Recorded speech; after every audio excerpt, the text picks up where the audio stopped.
Halo semuanya, selamat datang di another episode of Bebop's Radio. Yang seharusnya biasanya kan gue monolog ya, tapi sekarang gue minta ditemenin salah satu teman gue yang sedang udah hadir bersama kita dan baru saja makan. Jadi gue berharap ketika makan otak dia lancar gitu buat ngobrol santai gitu kan. Kan biasanya enak ya makan atau apa udah chill, udah otak-otaknya tuh udah jadi beta, alpha, theta, otak nyantai lah pokoknya ya buat ngobrol gitu kan. Dari kemarin-kemarin tuh gue berpikir tentang kayak ya lu tahu kan gue ahli dari cocok lagi segala hal gitu kan, dimana gue rasa tuh tahun ini tuh kayak gue tuh kayak flashback banget ke posisi gue tuh kayak tahun 10 tahun lalu ketika gue tuh kayak baru lulus dari masa kuliah gitu kan. Gue merasakan hal yang sama ketika kebingungannya memulai di industri atau di pekerjaan yang baru di tahun-tahun ini nih. Bayangin kan dulu lulus kuliah tuh umur 22, 21-an lah ya, terus first job, terus segala macem. Terus nanti abis ini gue masih teringat 10 tahun lalu tuh gue tuh masih idealisme untuk jadi entrepreneurship gitu kan. Dan baru mulai kerja tuh di Desember. Nah, dari gitu gue kan cari teori cocok logi segala macam hingga akhirnya gue menemukan suatu Chinese proverbs. Dia bilang kayak it takes 10 years to forge perfect sword. Gue tuh beneran di posisi yang sama kayak 10 tahun lalu tapi dengan experience yang padat gitu. Mhm. Nah, dengan experience yang padat tuh, mungkin dulu lu lu tuh kayak di 10 tahun itu gue kayak mencari jalan sendiri aja, kayak mencari, sesuatu hal yang bener-bener gue expertise, gue jago di dalam satu hal gitu. Dan akhirnya gue nemu, oh ternyata gue jago di bagian ini gitu kan. Dan perasaan ketika gue mulai, eee, kerja sekarang di perusahaan yang baru ini tuh, gue merasakan hal yang sama ketika 10 tahun yang lalu gue kerja di perusahaan yang lama gitu. Kayak, "Oh lu kan anak lulusan ini, lu jurusan ini, lu pasti ngerti tentang hal ini." Tapi sejujurnya pas itu tuh enggak, kayak orang tuh overestimate gue gitu, padahal enggak. Kalau sekarang kebalikannya Kim, orang tuh kayak overestimate gue tapi bener, gue bisa achieve itu gitu, dengan, 10 tahun experience yang gue dapet. Mmm, Nah itu yang gua mau, share ke lu tuh itu. Nah, di sisi sekarang berarti adalah dalam kurun waktu 10 tahun terakhir ini, berarti tuh, eee, gua tuh kayak makanya kalau lu pasti sering bilang nih, lu paling sering denger nih kayak gua bilang gini, "Ki umur lu berapa?" Gitu, 2000 gitu. Itu tuh gua nggak asal jeplak 2000, gua lahir 2000 Kim, nggak asal jeplak 2000 gitu. Karena menurut gua tuh kayak 10 tahun sebelum gue lahir itu tuh udah 2000 sekarang tuh, gue ngerasa kemarin tuh gue kayak masih kayak bocah, masih dalam kandungan gitu. Gue masih mencari tahu gue tuh gender gue tuh apa kasarnya tuh. Gue tuh apa, gue tuh manusia atau enggak gitu kan. Nah, gue tuh baru menemukan itu sekarang gitu. oke. Jadi gue sekarang adalah suatu pedang yang gue bisa gunakan dan mungkin it takes 10 years from now gitu kan. Mungkin nanti 10 tahun lagi kalau kita masih bisa berkomunikasi dengan baik gitu kan. Lu udah tidak sibuk, ya lu nggak sibuk nanti gue akan lagi juga di take 20 years to meet you again mungkin ya. Kalau gue masih aktif berpodcast gitu. Kita lihat gitu. Gue 10 tahun lagi apakah gue bisa escalate sukses gue atau enggak. Nah, itu adalah perspektif gue tentang 10 tahun terakhir ini seperti apa ya. Tapi dari yang gue paparkan tadi ya, kan yang kita obrolin off record gitu kan. Kan itu juga lu sama persisnya dengan cocok logi gue ya. Di tahun ke-10 mungkin tahun depan gitu kan, lu akan pindah kan ke suatu industri lain yang baru kan, bener kan? Iya, Dan dari background gue. setuju nggak dong hal-hal gue tuh kayak setelah 10 tahun ini yang lu lalui dengan asam garam, manis pahit, terus pengalaman dan dulu ditempa hingga akhirnya di titik ini tuh yang kali nanti lu pindah ke industri ini. Itu tuh beneran butuh pengalaman 10 tahun gak sih menurut lu? Kalau menurut gue pribadi ya Ki, harusnya iya. Karena bidang gue nanti itu, lu tuh harus punya background yang relate dengan jurusan, dengan pekerjaan tersebut. Sedangkan gue, background dulu tuh teknik, jauh banget dari kata relate gitu loh. Tapi ketika gue mulai ke industri yang sekarang, itu tuh kayak tiap hari itu gue belajar hal baru gitu loh. Jadi nggak pernah bosen. Jadinya kayak kayak lu kuliah deh. Kayak lu kuliah, lu suka sama mata kuliah yang lu sukain banget kan beda ya rasanya ya. Kayak hari-hari tuh kayak menyenangkan walaupun lu sering ngeluh, tapi ngeluh lu tuh kayak ngeluh belajar sama ngeluh ada manfaatnya gitu loh. Soalnya bagi gue tuh kayak dunia yang sekarang itu lebih eh makmur ya kalau bagi gue daripada pekerjaan gue yang kemarin sebelumnya gitu loh. Pekerjaan gue yang sebelumnya itu malah kata orang sih bagus gitu loh kerjaannya. Terus punya karir yang bagus, prospek yang bagus, bla bla bla bla bla. Cuman ketika gue terjun di dunia yang sebelumnya tuh nggak ada. Malah gue ngerasa kayak zombie hidup. Kayak gue kerja 20 hour gitu loh. Belum ngerjain rendering segala macam gitu loh. Dan tetek bengek yang lainnya gitu kan. Sedangkan di dunia sekarang hampir mirip, cuman lebih ke makmur dan kayak gue belajar banyak hal dan belajar beberapa dunia entertain di Korea gitu loh. Capek sih capek, cuman capeknya itu beda gitu loh. Beda banget lah.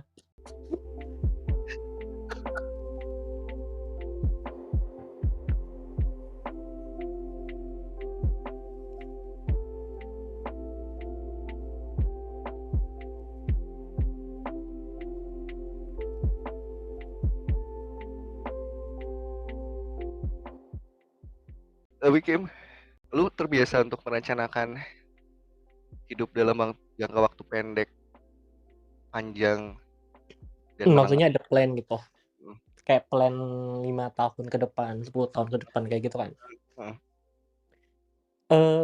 Pasti ada sih. Cuman gue tuh tipe orang yang nggak pernah mikirin masa depan ya. Masa depan tuh mau gimana pun bodo amat, tapi gue ada plan cuman nggak terlalu dipikirin gitu loh. Karena gue fokus apa yang gue punya sekarang gitu loh Ki. Karena gue sih kayak fokusnya sama ini ya, kualitas hidup sama kualitas kerjaan gitu loh. Ketika lo udah menemukan pekerjaan yang lo sukai, itu tuh nggak bakal pernah harus bekerja sehari dalam hidup lo gitu loh. Jadinya lo ngerasa kayak gue harus melakukan itu dan bagian dari tanggung jawab aja. Tapi pertanyaannya kan, misalkan lu kan sekarang suka dengan pekerjaannya yang lu sukai lah. Taruhlah misalkan Hmm, kerjanya 9 to 5 ya. Kadang misalkan hmm, harus lembur-lembur dikit, tapi lu seneng aja ngerjainnya gitu. Tapi kan ya. dalam dalam kurun waktu 10 tahun itu dengan struggling pekerjaan yang lain-lainnya, kadang-kadang lu kan merasakan hal ini, Kim. Merasakan hal di mana jenuh gitu. Kok waktu gua tuh kayak buat kerjaan gitu semua. Dan gimana caranya lu manage semua aktivitas lu itu supaya nggak jenuh karena kerjaan 9 to 5 doang gitu. Nah, aduh gimana ya? Gue tuh gue kan gini ya, gue tuh gila banget kerja. Bahkan gue kemarin ada 3 kerjaan kan. Terus caranya gue nggak tahu malah Ki, cara gue nyatasin buat gue nggak jenuh tuh gimana. Gue sih gini ya, kalau gue nggak ada kerjaan gue malah bakal jenuh sampai bakal sakit gitu loh. Jadi Tapi gue nggak tahu jawaban yang tepatnya lu, gimana. lu refreshing kayak gimana? Lu main game nggak? Main game masih, gue masih main game, gue masih hangout sama temen-temen segala macam. Cuman, ya biasa aja gitu loh, Lu nggak ada spesifik jadwal khusus gitu buat main game kapan, buat nggak kerja. ada. Jadi lu tim hayu aja gitu. Iya, Tapi itu bertolak belakang sama yang lu bilang lu merencanakan lu perencanaan lu jadi gimana, Kim? Kasih gua tips gua buat jadi gini, jadi gue nggak tahu ya, gue bukannya perencana hebat, enggak gitu kan. Cuman, gue itu tahu, time management-gue tuh bagus gitu loh. Maksudnya gue kan pernah tuh, punya kerjaan sekaligus kan. Gue kerja, dari pagi sampai malam gitu kan. Terus gue pernah kerja jadi sales juga, Mhm. sales di bar gitu kan. Nah, cara gue bagi waktu gampang sih, kayak asalkan gimana ya, gue bingung jelasinnya. Jelasin dong, gue haus akan kesuksesan 10 tahun lagi, Kim. Karena gue sudah punya amunisi nih. Eee, Mungkin ada hal yang pengen lo capai di bucket list sih gitu. Karena gue mikirnya gini ya, gue cowok gitu kan, nanti kan bakal jelas berkeluarga kan, punya anak segala macam gitu loh. Dan gue sih mikirnya, gimana caranya nanti ketika gue berkeluarga, keluarga gue hidupnya enak, anak gue mendapatkan pendidikan yang layak, terus anak gue kalau mau apa-apa tuh gampang gitu loh, tinggal tinggal gue belikan, kayak gitu-gitu. Jadi makanya kayak, kadang temen gue ngomong gini kayak, "Lo tuh gila banget ya kerja," gitu kan. Gue gila kerja pun karena buat anak gue nanti gitu loh, walaupun gue belum punya anak gitu kan, walaupun gue belum nikah. Tapi gue mikirinnya udah ke sana gitu loh, belum, gue mikirin tentang, kayak rumah segala macam gitu loh. Kayak semua orang kan pengen punya rumah sendiri ya, apalagi buat cowok gitu loh. mhm. Jadi, gue apa yang gue lakukan sekarang, buat di masa depan nanti gitu loh. Jadi makanya ketika gue ngeluh segala macam, gue inget bucket list gue sama inget apa yang gue mau gitu loh, di note gitu loh. Tapi bucket list itu ada korelasi dengan tuntutan sosial nggak? Nggak ada, kalau gue pribadi. Yakin? Kayak di sosial sekarang lu harus punya rumah, harus punya ini, harus punya ini, harus ini, nggak ada? Nggak ada, kalau gue pribadi nggak ada ya. Bahkan kan orang tua gue kan nggak nyuruh, gimana-gimana. Eee, Orang tua gue kan pernah ngomong juga ke gue, kayak, eee, gue sebagai anak tuh tugasnya bukan buat membahagiakan orang tua gue, kayak gue tuh nggak wajib untuk membuat orang tua gue senang sama bahagia. Bahkan bokap gue pernah bilang kayak, itu tuh tugasnya orang tua buat membahagiakan anaknya sama bikin senang anaknya. Jadi ya udah, apa yang gue punya dari salary dan segala macam, gue simpen sendiri gitu loh. Nah, berarti itu gua ketemu tuh. Gua ketemu rumusannya tuh ternyata adalah, apa yang harus gua achieve dan apa yang harus gua lakuin dari delay-nya kesuksesan gua di antara teman-teman gua yang lain itu adalah satu, Kim, Apa? fokus. Fokus ke diri sendiri. Kayaknya kemarin-kemarin gua fokus ke atas, bawah, kiri, kanan, ke orang lain deh. Heeh. Dan gue lihat ketika teman-teman lu kayak misalkan kayak, yang namanya kerjaan kan pasti ada nggak ada keselnya, nggak selalu happy kan. Nah Iya itu pasti, namanya kita manusia. nah gue kecenderungan gue adalah ketika tempat guanya nggak enak, gue cabut. Oke. Padahal sebenarnya nggak gitu kan, harusnya lu stay aja struggling untuk expertise Enggak. di bidang tersebut Mmm, kan. Nggak lompat-lompat kan, lo sampai jago langsung sampai dikenal sama gue tuh cenderungnya tuh pas gitu gak nyaman, ah, gue cabut aja. gue pertama kali kerja, gue kan pas di Indo tuh kan pas SMA lah ya ngomongnya. Gue kan nggak pernah yang namanya kerja keras ya, maksudnya ya semua kebutuhan gue udah ada gitu loh, Ki. Oke. Dan pertama kali gue kerja, kayak ngebabu kan gue di Korea kan, itu yang pertama. Dan pertama kali gue kerja kan gue kerja sebagai waiter kan. Mhm. Lo ngerti nggak sih kayak anak kuliahan terus sambil kerja juga malamnya segala macam kan. Dan Gila. ketika gue kerja pertama kali jadi waiter tuh, hari pertama itu beneran capek. Karena, di Korea kan serba cepet, dan hari pertama kerja itu bahasa Korea gue nggak terlalu bagus gitu kan. Jadi masih ada miskomunikasi segala macam, dan gue selalu ngeluh tuh di kitchen sambil nangis, kayak, "Oh gini ya ternyata," gitu ya. cari duit itu capek, gitu loh. Makanya semenjak dari sana tuh, gue menghargai uang gitu loh. Cari uang tuh nggak gampang loh, gini. Terus pernah juga kan gue di posisi yang kayak, down banget sampai gue makan nasi kotakan sama kimchi doang, kayak gitu-gitu loh, Mhm, saking nggak punya duitnya. Nah, dari sana tuh gue ini Ki, dari sana tuh gue kayak, dikit-dikit kayak gue paham gitu loh, apa yang keluarga gue ajarkan kan. Kan keluarga mhm, jadi dari sana tuh gue tahu gitu maksudnya dari mereka tuh gimana gitu kan. Karena gue nggak tahu ya, maksudnya, ketika gue, dari lulus SMA mungkin di Indo terus, gue kayaknya nggak bakal kuat kayak sekarang gitu loh. mmm. Jadi iya, jadi gue mulai apapun kayak dari nol tuh dari Korea gitu loh. Gue juga udah mulai setback gue di kota ini jadi tapi dari yang gue ceritain itu berarti kan kita tuh harus fokus on the journey kan, Iya, not just betul. bukan cuman, the destination doang, kita harus enjoy the moment. Oke, mungkin dalam kurun waktu 3 4 bulan lagi gue akan sedih-sedih juga sih sebenarnya. Gue sudah kebayang gitu, karena kayak gue bilang tuh, ini kayak gue di-Java dengan keadaan gue 10 tahun yang lalu, cuman dengan 10 year experience yang beda dan gue siap melalui itu semua.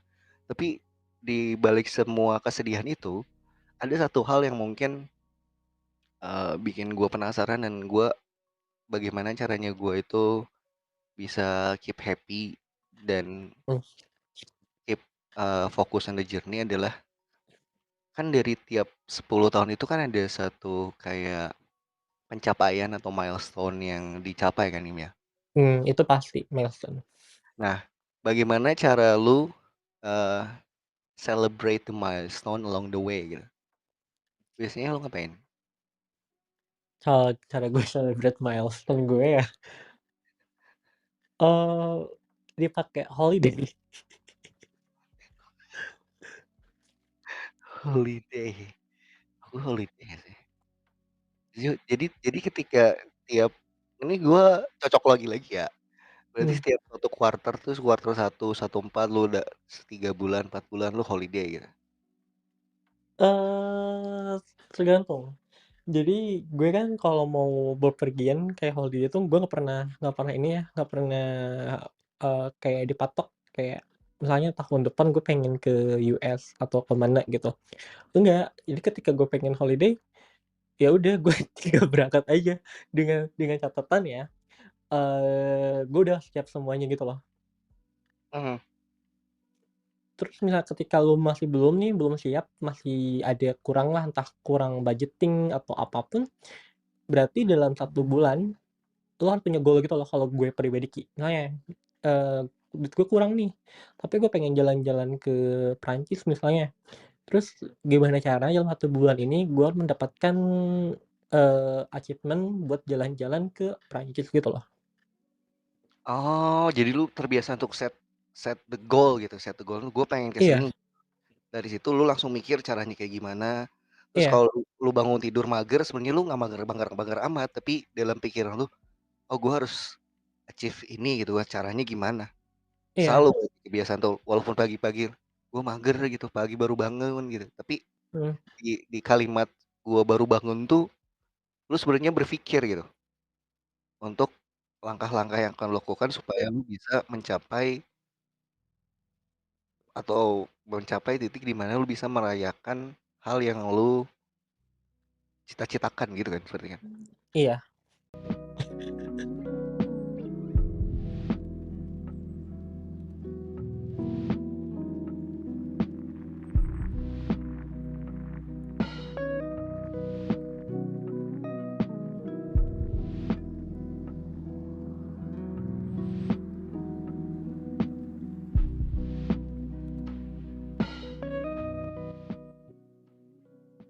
Kim, lu kan jago banget sains ya. Enggak juga kalau ya seperti Lu apa gitu. gua anggap lu jago banget sains gitu. buat gua yang anak social science gitu, lu yang science murni kayak lu kan gua anggap lu jago lah ya. Oke, nah lu pernah denger denger ini nggak sih Mestakung? Semesta Apa? Mendukung, Mestakung. Mestakung? Hmm, Bahasa Indonesia ya? iya. Itu tuh kayak kayak beberapa waktu silam tuh ada ada istilah namanya Mestakung atau semesta Semesta mendukung kan? itu istilah dari Profesor Yohanes Surya ketika dia tuh mau mimpin suatu anak-anak muda untuk menjuarai Olimpiade Fisika. Oke. Nah, jadi dari prinsip-prinsip Mestakung itu yang pertama itu adalah adanya impian yang kuat gitu kan. Jelas kan ada dengan setting goal yang lu ada kan berarti lo pengen bermimpi atau achieve goal ini gitu kan. Terus Mmm, yang kedua tuh ada kerja keras jelas kan. Pokoknya mmm, gue harus mencapai hal tersebut dan kepercayaan bahwa lu bisa mencapai hal tersebut gitu kan. Dengan lu mmm, sedih-sedih gitu kan, yang tadi nangis di pojokan segala macam, tapi lu percaya kan lu akan bisa nge-achieve hal tersebut. Hal yang hal yang paling krusial di prinsip Mestakung itu adalah, eee, dengan memberikan atau dengan ngasih tahu ke seluruh dunia bahwa lu itu mau melakukan lu mau achieve sesuatu gitu. "Eh, bulan depan gua mau ke sini," gitu kan. Baru plan aja, baru bulan depan gua mau ke sini, awal tahun gua mau ke sini, tahun depan gua mau ke sini. Nah, lu termasuk orang yang suka menceritakan yang lu mau pengen atau enggak sih? Yang lu mau mmm, biasanya iya, gue biasanya bilang, ke temen gue, kayak, "Gue harus jadi visual director nih," gitu, misalnya. heeh, Terus gimana caranya gue harus meraih jadi visual director gitu loh. tapi bilangnya ke teman-teman yang close friend lu, nggak di sosmed itu? Ya kayak, Iya, "Saya akan iyalah, menjadi presiden Republik Indonesia tahun 2100," misalnya, "ketika saya iya mati, saya menjadi presiden hantu Indonesia pertama," gitu. iya gue selalu bilang kok ke temen gue, bahkan, gue pernah pakai cara yang nggak tahu ya, Mmm, cara yang gimana, gue nggak tahu ini cara bener apa enggak gitu kan. Cuman gini ya, Ki, misalnya nih, eee, lu nggak punya koneksi apapun gitu loh, lu nggak punya koneksi apapun nih, tapi lu harus ngebangun koneksi itu biar yang tadi, yang katanya semesta itu bakal mendukung gitu loh, gimana caranya. Nah, gue pernah ngelakuin satu metode gitu kan. Jadi gue pengen kenal sama seseorang nih, seseorang itu kerja di salah satu perusahaan, dia kayak semacam, CEO gitu. mhm, Nah, dari segi strata dan dari segi kelas, gue sama dia berbeda dong. iya, Gue nggak bakal bisa ketemu dia juga gitu kan. Nah, gue itu kayak gimana caranya gue tuh harus ketemu dia. Jadi pas itu tuh, gue sempet kayak sedikit profiling gitu loh, mhm. sedikit profiling tentang dia, dan ternyata dia suka banget ini, golf gitu loh. Habis Oh, gitu heeh.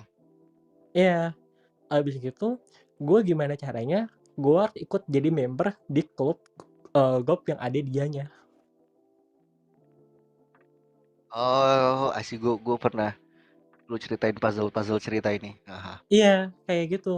Jadi ketika, gue udah jadi member klub golf yang ada dianya, nah dari sana kesempatan gue untuk berteman, ngebangun networking sama dia tuh lebih deket dong, gitu Mhm, loh. Jadi makanya gue bakal pakai kesempatan itu gitu loh, biar ngedeketin dia.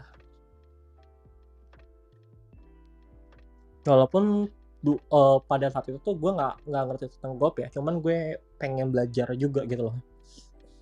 supaya membangun relasi yang baik ya? Iya, bahkan, gue pernah ya kayak sekali, kayak gue nggak apa-apa deh, kayak ini bukan nyogok ya, kayak, gue mengeluarkan uang demi traktir dia makan atau minum, demi ngebangun first impression yang baik gitu loh. Mhm, Nah, gue pernah gitu loh. Jadinya, ketika nanti pertemuan selanjutnya, orangnya udah sadar kan kayak, lo ada gitu kan. Jadinya lo bisa kayak ngobrol, entah ngejalin bisnis lah, ngejalin apapun ke dia tuh gampang gitu loh. Itu Itu berarti cara yang gue lakukan juga di kantor yang sekarang dulu. tapi itu nothing nothing, nggak ada yang salah sih itu hubungan relasi, ya mencari kecocokan dan ternotis itu hal yang oke-oke aja sih, asal ya jilat-menjilat itu hal yang Asalkan nggak terlalu saling merugikan sih, nggak iya, merugikan orangnya. menurut gue sih itu aja, asal tidak jilat-menjilat sana sini sih. Gue agak traumatik dengan hal itu.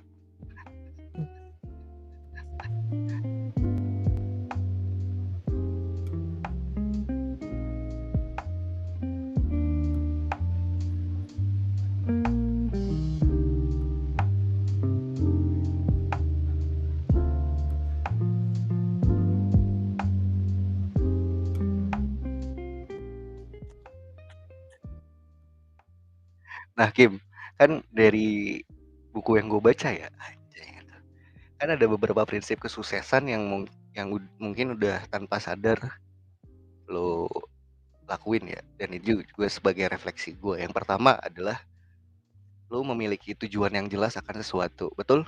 Konfirmasi, betul? Iya betul. Terus yang kedua adalah lo berkomitmen dan gigih. Iya, gue sampai nggak peduli gue sakit.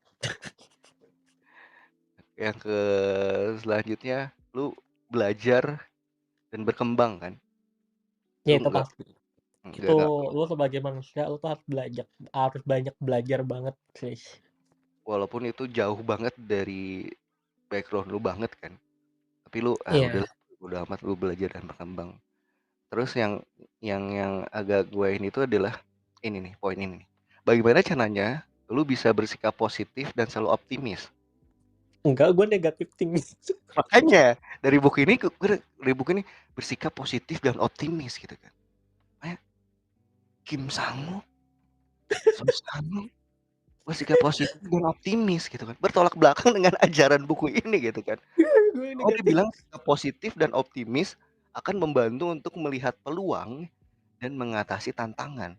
Bagaimana cara Anda bisa bertentangan dengan teori ini, tapi Anda bisa achieve goal, dan dalam waktu 10 tahun ini Anda bisa bersikap negatif dan tidak optimis, pesimis, itu gimana tipsnya sih? Selalu ngeluh. Gak tau. Jujur ya. Kalau kalau yang follow Instagram gue atau Twitter, gue kan selalu ngeluh banget tuh ya tiap hari.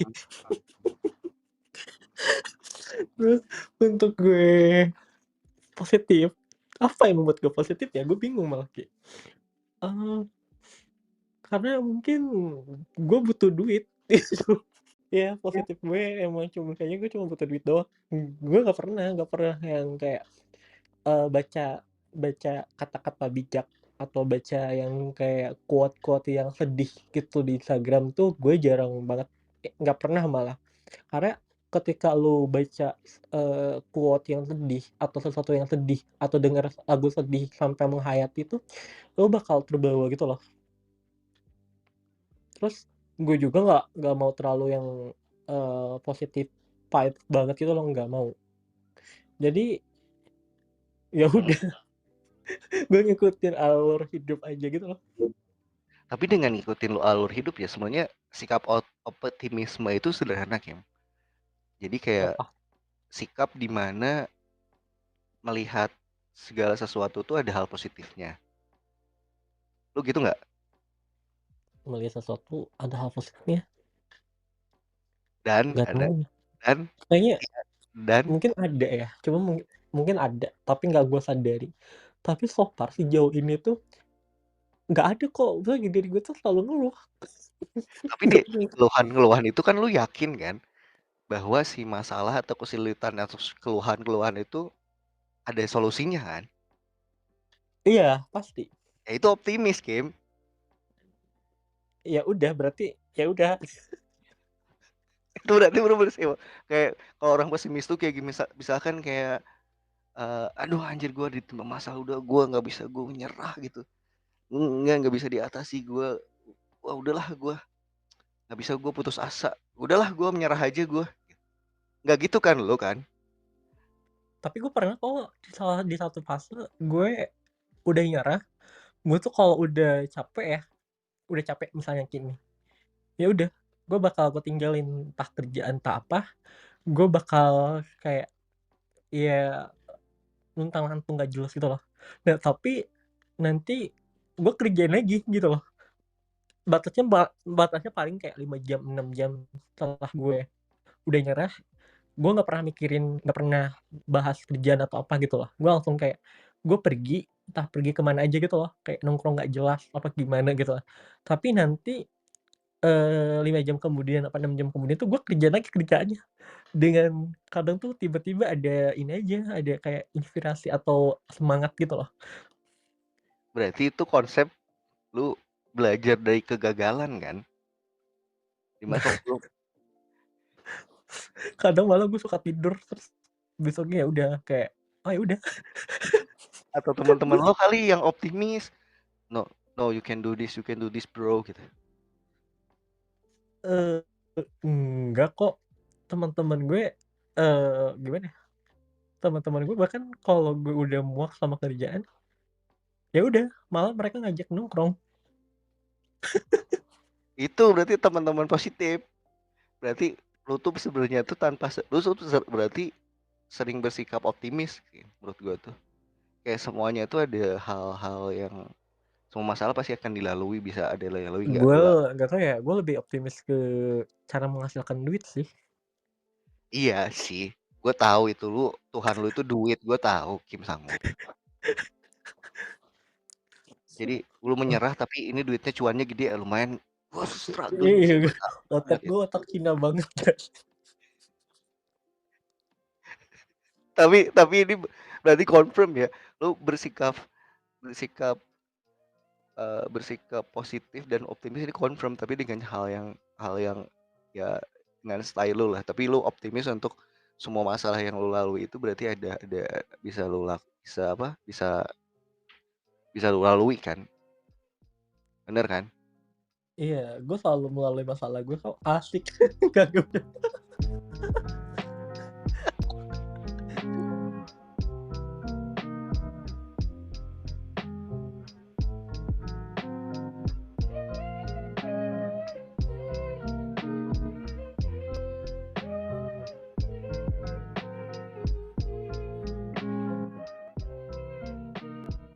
Nah, poin terakhir dari buku yang gua baca tuh ini juga patut gua tanyain karena gua akan melaksanakan beberapa prinsip kesuksesan di buku ini kan. Yang terakhir adalah berbakti kepada orang lain.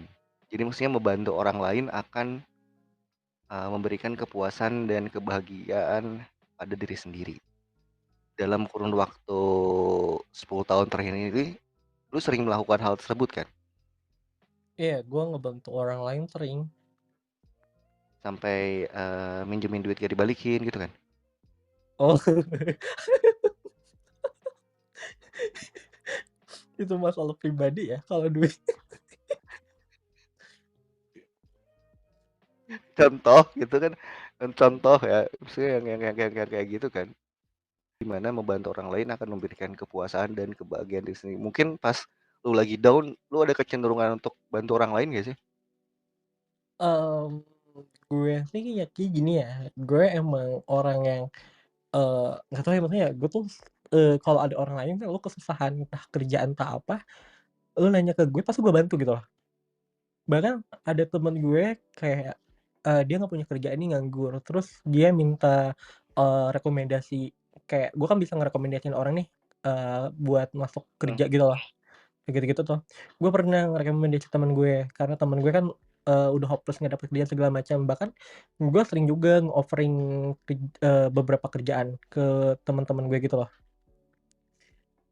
Jadi, gue sama temen-temen gue tuh kayak saling bantu gitu loh jadinya.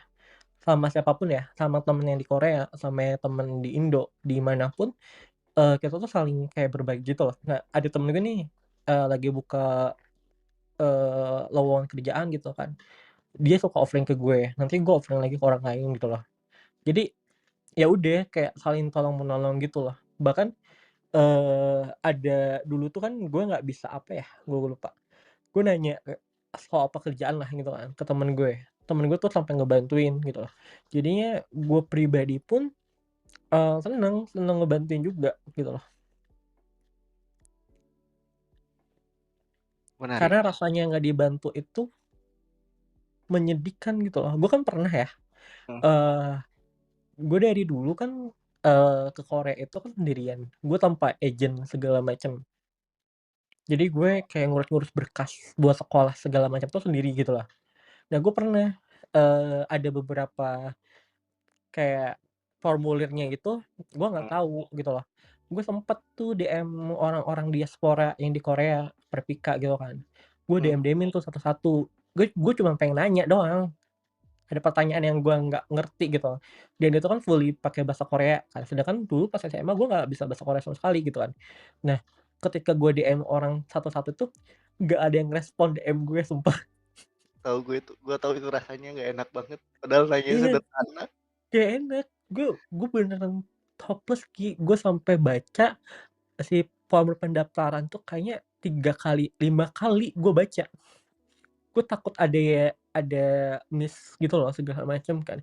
Dari sana akhirnya gue apa-apa sendiri kan, gue sampai bolak-balik, apostil berkas kan dari Kemenkumham, Kemenlu, Embassy segala macam gitu loh. Mhm. Dan itu tuh capek banget, belum nanti ada berkas yang kurang, lu harus tanda tangan notaris lagi, terus ini itu tetep lain sebagainya, itu kan capek banget ya nguras duit sama nguras waktu kan.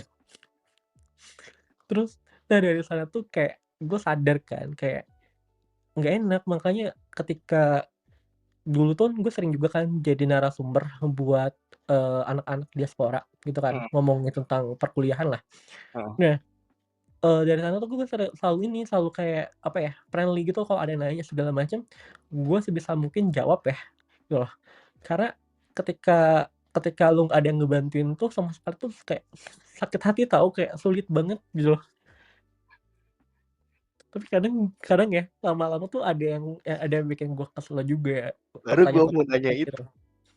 Iya, ada yang bikin gue kesel kan pertama-tanya contoh, salah satu contohnya, yang bikin gue kesel yang sering banget nongol tuh ketika, live di Instagram atau di mana, ini sebenarnya pertanyaan simpel sih kayak, "Kak, ke luar negeri kayak ke Korea itu mesti banget bisa bahasa Inggris nggak?" Gitu loh.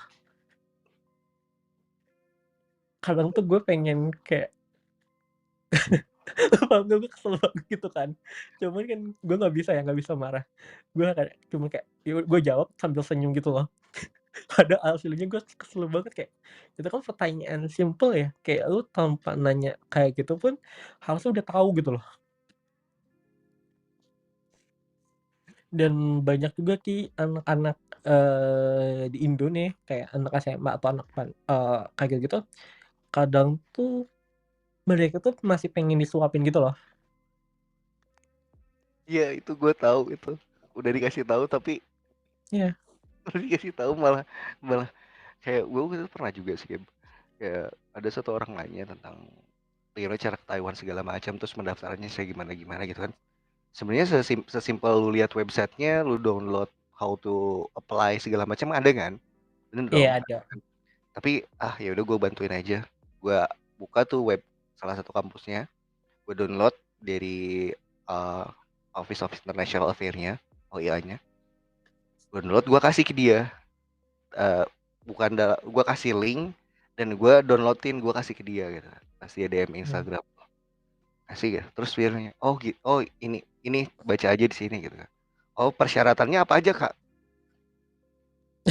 Itu apa di PDF-nya gak dibaca berarti anjir. Iya, dan Nah, dan ada yang kesel kadang kayak nanya gini ke gue kayak, "Kak, di Korea ada beasiswa apa aja?" Gitu kan. Ya lu kalau mau nyari beasiswa kan di Google kan sekarang ada ya, udah internet kan sekarang udah lebih canggih daripada zaman lo sama gue kan gitu loh.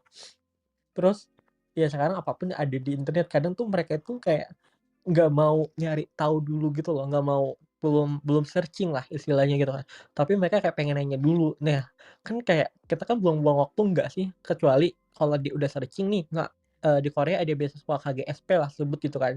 Nah, dia udah baca nih semua poin-poin, guideline-nya yang ada di KGSP gitu kan. Nah, mungkin ada beberapa poin yang di guideline tuh dia tuh nggak ngerti gitu kan. Nah, itu baru boleh ditanyakan gitu loh.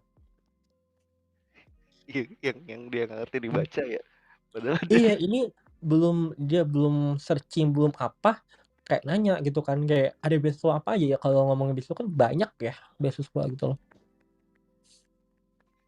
yang Bahkan yang bisa gue sebel tuh ada yang nanya gini, gue kan bukan panitia penerimaan beasiswa ya, gue kan bukan NID segala macem gitu loh, Kemendikbudnya Korea. Bahkan ada yang nanya ke gue gini kayak, "Kak, kira-kira aku bakal lolos nggak ya? Nilai aku segini." Kayak kan, gedeg banget kadang gue gitu loh, pengen nangis. kan lihat ada requirement-nya. Mmm. Tapi mereka tuh kadang butuh ditenangkan aja, Kim. Diiyahin aja. Iya. Nggak bisa, gue tuh tipe orang yang pengen ngebacotin, gue nggak bisa mengiyakan. Tapi ya udah itu lika-liku bantuin orang dan kita pernah di momen tersebut, tapi sekarang orang lebih sedang pengen disuapin sih, Kim. Mungkin nanti-nanti mereka gak akan nanya ke kita sih, kayaknya namanya nanya ke AI mungkin. Enggak, kayaknya kalau masih orang Indonesia kayaknya enggak deh.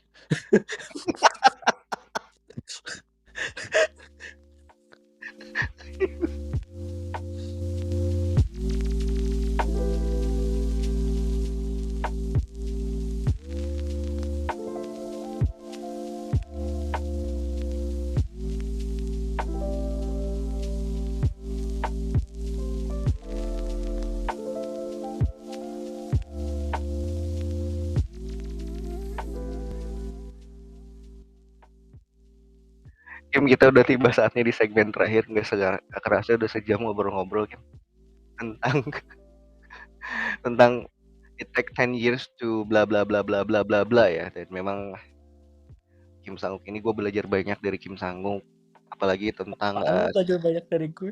iya, gue paling banyak tuh yang paling gue ambil dalam tahun ini adalah tentang prinsip hidup lo dari satu buku yang gue sampai sekarang gak sempet gue baca bukunya, tapi dari summarize yang dibikin dari AI dan buku dan juga YouTube yang gue baca, denger dan lihat gitu kan orang jelasin adalah dari seni bersikap bodo amat, Kim. Hmm. Maaf, gue gak tau lu baca itu gak sih? Ya gue udah baca kok. Nah itu gue semua itu tercermin dari lo. Jadi kalau ada apa Kim gini gini gini, ya udah terserah ini, udah nggak usah dipikirin gitu gitu kan. Padahal kan dibalik gak usah dipikirin tuh ya dipikirin semuanya. Kayak ada class action yang ada action yang dilakukan, dan kayak misalkan lagi down lagi apa ya, down itu tetap mikirin dan tetap melakukan hal-hal yang memang harus dilakukan untuk mencapai tujuan tersebut. Jadi mengesampingkan hal-hal yang gak penting dan fokus pada hal yang penting, gitu kan? Hmm. Nah, di segmen terakhir ini segmen spesial karena lu adalah guest pertama di Bebop's Radio hingga ke season keempat ini, Kim. Biasanya gue monolog, purely monolog beneran. Gue bisa monolog setengah jam, 20 menit gitu kan. Tapi ini kan ada season spesial, mungkin nanti juga di Clubhouse ya, di House Masyarakat Madani, kalau misalkan gue mau buka podcast gitu kan, gue buka dulu lihat ada siapa gitu, langsung gue tarik biasanya yang gue tarik tuh si Caca ada, tapi si Caca dan Sansan tuh spesialis di podcast gue yang sebelah di Peculiar Pets ya, itu karena obrol-obrolannya kebetulan cocok untuk di sana gitu. Shout out to Caca dan Sansan ya. Kalau Bakal kalian nambah dengerin ya, followers juga nih. nanti. Nggak Nah, bercanda-bercanda. nah, di segmen terakhir ini karena segmen spesial, gue akan menanyakan 21 pertanyaan tentang evaluasi diri di awal tahun. Oke. Nah, nanti kan gue jawab sendiri sih. Tapi lu jawab singkat aja, sesingkat-singkatnya ya, quick question aja, ada 21 pertanyaan. Oke. Oke? Boleh. Oke. Ini juga buat evaluasi lu, ada evaluasi gue dan teman-teman yang mungkin nanti akan dengerin. Oke? Ada 21 pertanyaan. Ini pertanyaannya Jawab jawab cepet aja ini, Kak, pertanyaan-pertanyaannya simpel. Pertanyaan Mhm. pertama, oke, satu, jawab cepat ya, 1 sampai 21. Satu, kalimat apa yang keluar pertama kali saat kamu bangun dari tidur? Oh, malas kerja. Pertanyaan kedua, semangat apa yang kemudian mendrive atau membuat kamu dapat bangun lebih awal esok hari? Apa motifnya? Bangun lebih awal. Semangat buat kamu bangun lebih awal esok hari. Sumpah ya, gue tuh bangun, semangat awal pagi tuh ketika gue dibutuhin di tempat kerjaan. Kalau gue nggak dibutuhin di tempat kerjaan bodo amat. Oke, pertanyaan ketiga, apa yang membuatmu khawatir atas mimpi-mimpimu sehingga perasaan semangat itu harus terhalangi di kemudian hari? Nggak ada, gue nggak khawatir tentang mimpi gue kok, sumpah. Gue selalu ngeluh. Pertanyaan keempat, apa kekhawatiran khawati apakah kamu punya kekhawatiran-kekhawatiran dalam hidup? Khawatir gue cuma satu, kalau gue sakit sama lagi bokek, udah.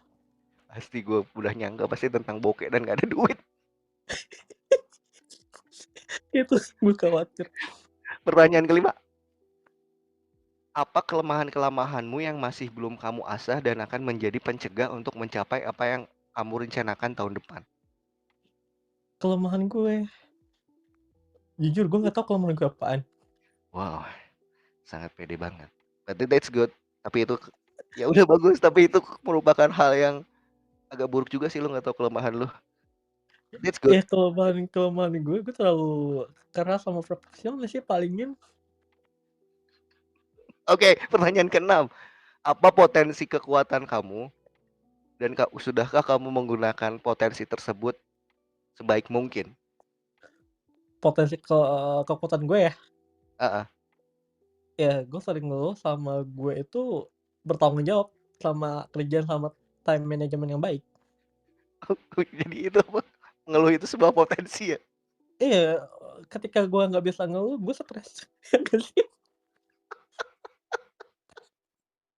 Pertanyaan ketujuh, apa yang paling kamu benci dan apa yang paling kamu sukai? Yang Apa ini mungkin konteksnya? mempengaruhi rencana-rencana kamu di tahun depan? Yang gue benci tuh maksudnya untuk apa? Kerjaan.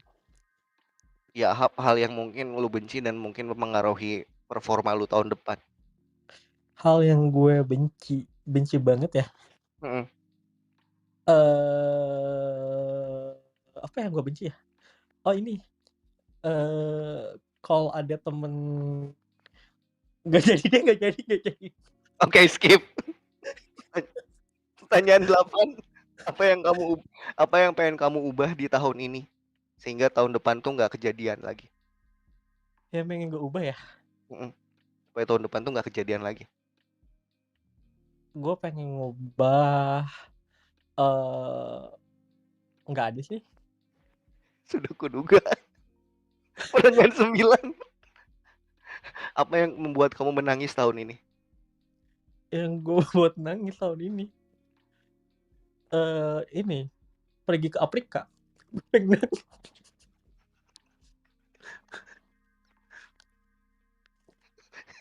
Gue ketawa ya.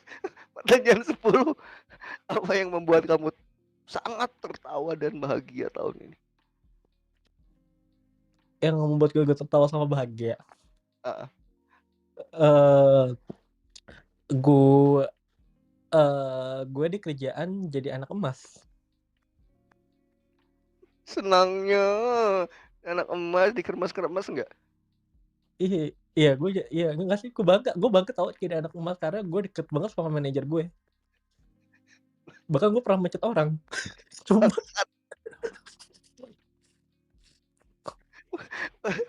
Pertanyaan ke-11, apa pencapaian terbaikmu selama 10 tahun ini? Sebutkan minimal 3 lah kalau ada. 10 tahun, gue kan belum 10 tahun, Ki. Ya 10 tahun, kan ini judulnya 10 tahun. Apalah pencapaian terserah di sekolah atau apalah Pencapaian gue yang selama lu beberapa tahun ke belakang lah ya, mhm, mendapatkan kerjaan yang sesuai yang gue mau, 1, eee, kerjaan gue oke, 2, ya itu kan kerjaan gue oke 2, terus, 1. Eee, gue bisa bisa beberapa bucket list gue tuh udah lumayan tercapai. Itu keren sih. Pertanyaan Terus ke-12, udah kan? udah 3, udah cukup Oh, cukup. Pertanyaan ke-12, apa faktor-faktor yang membuat kamu bisa mencapai itu semua? Satu aja, faktor yang bisa mencapai itu faktor semua, utama faktor utama yang bisa mencapai achievement lu sekarang tuh apa? ya gue kerja keras. Kerja keras, effort, tepuk tangan buat gua.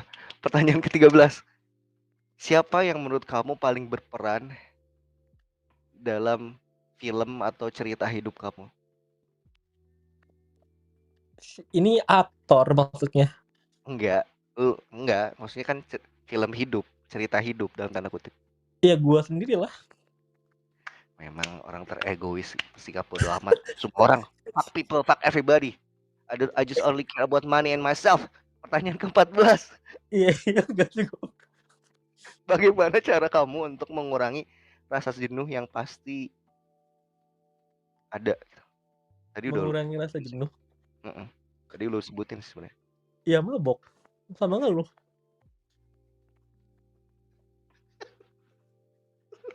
Gak aja gue oke buat biar gak jenuh. Ayo jenuh di kerjaan. Kobam dulu bos. Anjing gue jenuh. Aduh besok Senin. Aduh besok udah Senin udah masalah. Kobam dulu bos biar biar gak jenuh. Iya gue tuh kalau lagi suka tuh ya udah minum-minum aja.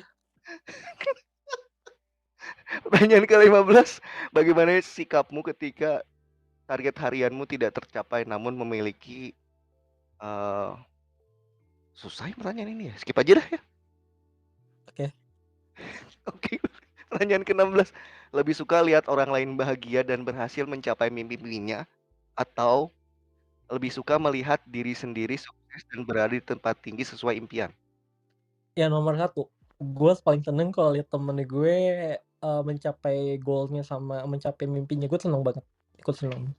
Di balik egosentris dia, dia sangat banget sama teman-temannya. Ya gue paling paling bangga tau, misal kalau lo nih, lo dapet apa gitu, dapet duit 5 miliar, gue bangga, ikut seneng gitu. Nggak, bukan iri ya, bukan iri atau gimana, gue bangga aja.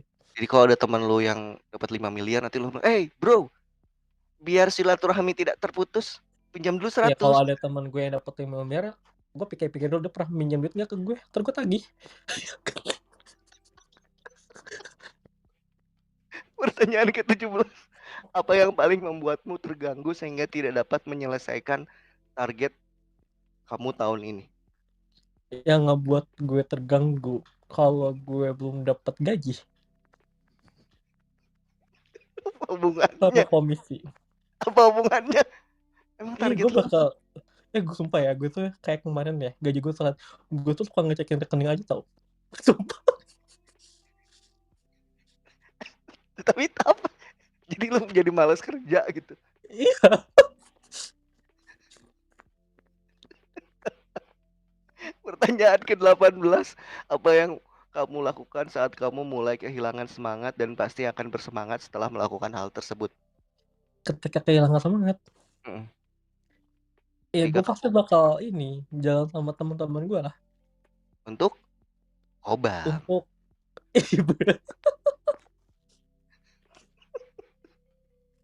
Tadi gue udah jawab.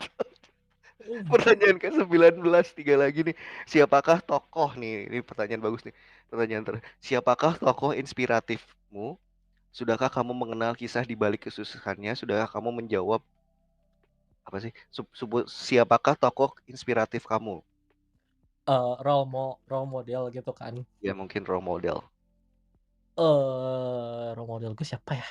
Oh satu, Sip Centimeter. Siapa?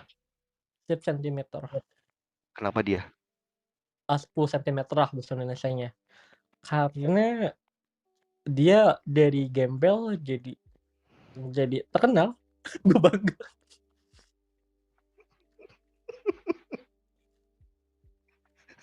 Itu berarti ya poinnya itu ya. Oke, pertanyaan ke-20. Kegiatan apa yang membuatmu dapat dengan kuat menahan ngantuk hingga begadang? kegiatan yang buat nahan ngantuk ya, Mhm. apa ya, oh ini, eee, karaoke. Gue selalu karaokean tengah malam. Oh, yang itu yang lu nge-rap itu kan? Sialan. Lagu lu kan lu kalau lu rap kan? Tapi lu beneran nyanyi kalau di tempat karaoke kayak gitu, Kim? Kenapa? Lu emang emang atau beneran ada nadanya kalau di tempat karaoke? Kalau lagi di tempat karaoke ada nadanya, cuman gue tuh lebih ke pretend jadi penyanyi tersebut gitu loh. Oh, karena nyanyinya sambil kobam kan? Enggak, Oh, enggak cuman ya? ketika gue misalnya nyanyiin lagu anggaplah Taylor Swift, gue itu seakan-akan gue jadi Taylor Swift-nya. Oke, I see.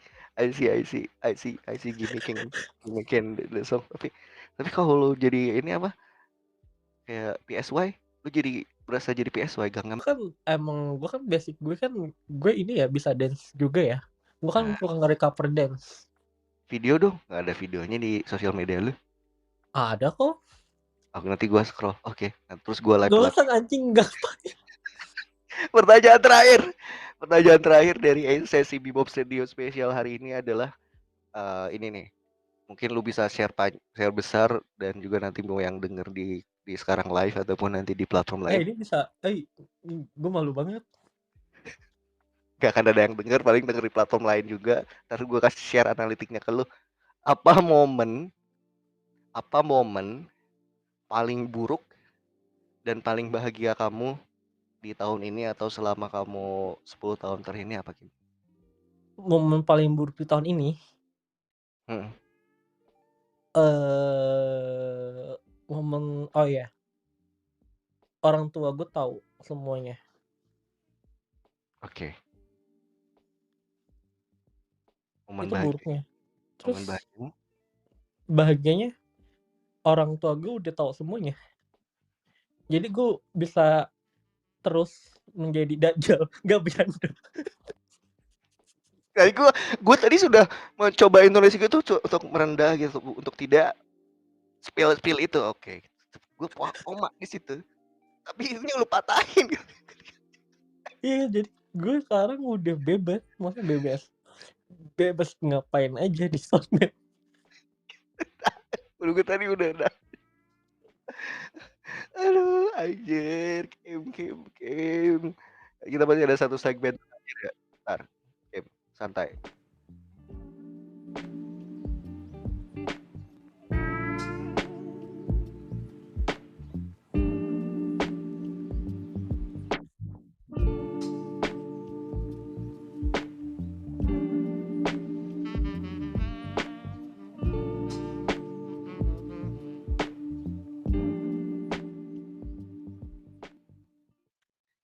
Terakhir nih di segmen terakhir kan tadi gua yang nanya-nanya lu nih, ya kan? Ada Mm-mm. 21 pertanyaan nih. Nah, ini gua akan memberikan lu 2 opsi. Lu mau nanya gua atau ngasih petuah-petuah untuk anak muda yang baru fresh grade kayak gua, Kim? Wah, apaan sih? Wah, apaan anjing, gak ada. Orang Kasih. lu kalau lihat sorotan Instagram gue kan, lu lihat deh, biasanya ngeluh semua. Iya, gua tahu, tapi gua memberikan 2 opsi ini. Kalau lu tidak mau gua pil gitu. Kalau kalian Neo tuh ada pil biru, ada pil merah gitu. Kalau lu nggak mau ambil dua-duanya nggak apa-apa. Lu mau memberikan Oh, pertanyaan. ini pertanyaan buat lu kan udah baca buku itu, ya kan? Mm-mm. Ada nggak beberapa yang udah diaplikasikan ke hidup lo? Tahun ini ada banyak. Oke, udah gitu doang. Baik. Tahun ini banyak. Terlebih yang kemarin yang Project 66 itu yang gua spill ke lu kayak 2 tahun hidup gua dalam di pack dalam 166 hari doang gitu kan. Itu benar-benar kayak sehari itu kayak sehari itu nggak apa, satu hari itu gue dejavu terus ini makanya pernah kejadian sama si ini nih, kejadian sama ini pernah kejadian ini gitu, semuanya gitu benar perfect gitu kan. Nah, salah satu yang gue bilang mestakung itu Kim, Hmm. kan gue bilang tuh gue nge-step di yang rumah Syahrat Madani WFH, ditargetin 66 hari ya, bener kan? Hmm. Itu gua nggak tahu kenapa, itu setelah hari itu tuh beneran gua tuh dapat project yang harus gua datang buat onsite. Gua nggak Mm-mm. tahu, wallahu alam gitu kan.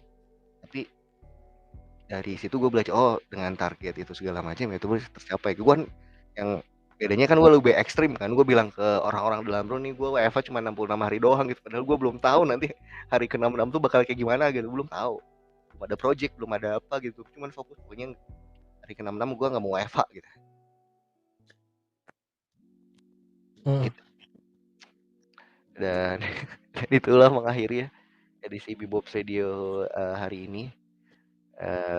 Gue biasa audio journaling itu hari Senin malam gitu. Tapi kalau lagi mager sendirian, kalau nggak ada yang ngobrolin nanti lu jangan segan-segan lagi untuk buka room 10 minutes, 30 minutes, only fans, only Gue apa lah. kayaknya kalau buka room tuh kalau gue lagi gabut doang sih. Betul, kebetulan kegabutan Anda itu mengisi saya cari gitu. Saya cari siapa sih orang yang lagi A to the boot gabut gitu. Dan muncullah ting 10 minutes Ramion.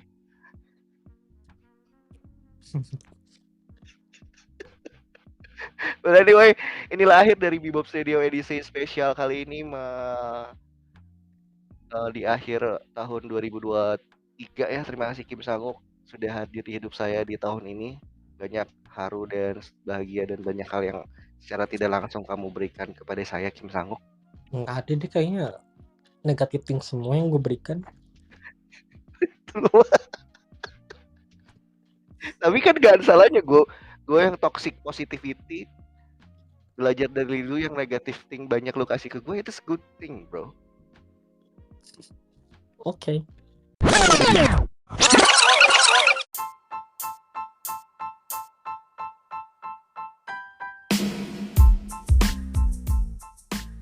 Terima kasih sudah mendengarkan. Dengarkan pula podcast utama saya, Baik Your Path, di mana saya akan berbincang-bincang dengan rekan-rekan tentang suatu kesalahan. Karena kita tidak punya waktu cukup banyak untuk menjalani kesalahan orang lain. Jadi kita bisa belajar banyak dari kesalahan-kesalahan dan kesuksesan mereka. Bye-bye, sampai jumpa di sana. I love you guys.